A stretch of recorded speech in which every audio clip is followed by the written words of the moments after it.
মুসলমানদের দ্বিতীয় বৃহত্তম ধর্মীয় উৎসব পবিত্র ঈদুল আজহার জামাতে অংশ নিতে বিভিন্ন বয়সের মুসল্লিদের ঢল নামে জাতীয় মসজিদ বাইতুল মোকাররমের দিকে। নামাজের আগে কুরবানির নিয়মকানুন সম্পর্কে দিক নির্দেশনা দেন ইমাম। অতিরিক্ত 6 তাকবীরে ইমামের পেছনে ঈদের নামাজ আদায় করেন ধর্মপ্রাণ মুসল্লিরা। নামাজের পর খুতবার মাধ্যমে ঈদুল আজহার গুরুত্ব ও তাৎপর্য তুলে ধরা হয়। নামাজ শেষে অশ্রুসিক্ত কণ্ঠে আমিন আমিন ধ্বনিতে আল্লাহর দরবারে মনের অভিব্যক্তি তুলে ধরেন মুসল্লিরা।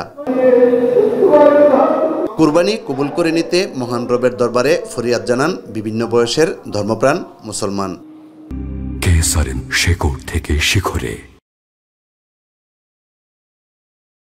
যে পশুত্ব রয়েছে তার কোরবানি করে আমরা প্রকৃত অর্থে আল্লাহর ভয় নিজের মধ্যে ধারণ করে আমরা যেন আল্লাহর সন্তুষ্টি অর্জনের উপযোগী করতে পারি নিজেদেরকে, সেই চেতনা নিয়ে আমরা ঈদুল আজহা পালন করে থাকি। কোরবানি হলো ইব্রাহিম আলাইহিস সালাম এবং ইসমাইল আলাইহিস সালামের স্মৃতি বিজড়িত দিন। এই কোরবানিতে আমরা দোয়া করছি সবাই যাতে মিলেমিশে থাকতে পারি, মিলেমিশে থাকতে পারি এবং আমাদের রাষ্ট্র যাতে সুন্দরভাবে পরিচালনা হয়, আমরা এই দোয়া আল্লাহ পাকের কাছে করেছি।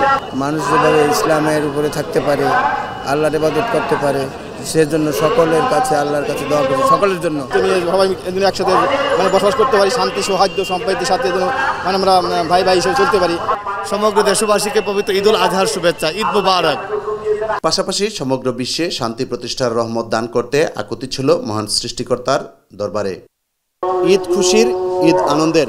এই আনন্দ শুধু কুরবানির পশু জবাইয়ের মাধ্যমে নয়, ত্যাগের মহিমায় উদ্ভাসিত হয়ে মনের পশুত্ব জবাইয়ের মাধ্যমে এই আনন্দ বিরাজ করুক সর্বস্তরে, এমনটাই প্রত্যাশা অগণিত ধর্মপ্রাণ মুসলমানের। ইউসুফ আলী, মাই টিভি, ঢাকা।